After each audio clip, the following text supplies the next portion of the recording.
నువ్వేంటి ఇంత కోపంగా ఉన్నావు? మా ఇంట్లో వాళ్ళు నాకు పిచ్చి లేపుతున్నారు. ఏదైనా పెళ్ళికి వెళ్ళామనుకో ఎలా ప్రిటెండ్ చేస్తారు తెలుసా?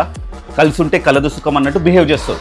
అదే ఇంటికి వచ్చేస్తే ఎవడైతే నా మాట చేస్తారు. ప్లీజ్ ఫస్ట్ నువ్వు కామ్ గా ఉండు. వీళ్ళు చేసే నేను అంతా చూసుకుంటా. అర్థమే కాదు. వీళ్ళని ఎలా కంట్రోల్లో చేయాలో నాకు బాగా తెలుసు. పెళ్ళాక నువ్వే చూస్తావు కదా.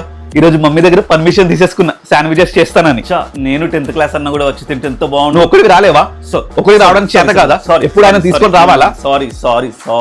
సారీ నిన్న చిరం స్కూల్లో నన్ను కొడతాడంట. నువ్వు ఎప్పుడు ఇలా గొడవ పడుతూనే ఉంటావా? ఇప్పుడు మనం పెద్దవాళ్ళం అయ్యాము, చిన్నపిల్లలం కాదు. ఇప్పుడు మన ఫ్యూచర్ గురించి ఆలోచించాలి. పెళ్ళాక ఎలా ఉంటాం ఏంటి ఇదంతా ఆలోచించాలి. ఉదయ్ క్వశ్చన్ తెలుసా? 7th క్లాస్ మొత్తం నా వెనకే ఉన్నారు. 10th క్లాస్ అన్న కూడా ఉన్నాడు అనుకో, నన్ను కొడతాడంట. ఎలా కొడతాడు? తర్వాత ఎప్పుడైనా మీ ఇంటికి వస్తాయి కదా, అప్పుడు నీకోసం ఇలా పాడతా. నాలోన నువ్వే చేరిపోయావా, నీ చెలిమినే నాలో నింపావా, ఓ I fall in love నీ మాయల్లోనే, ఓ I fall in love తెలిసిందా. ఏం చేస్తున్నావు?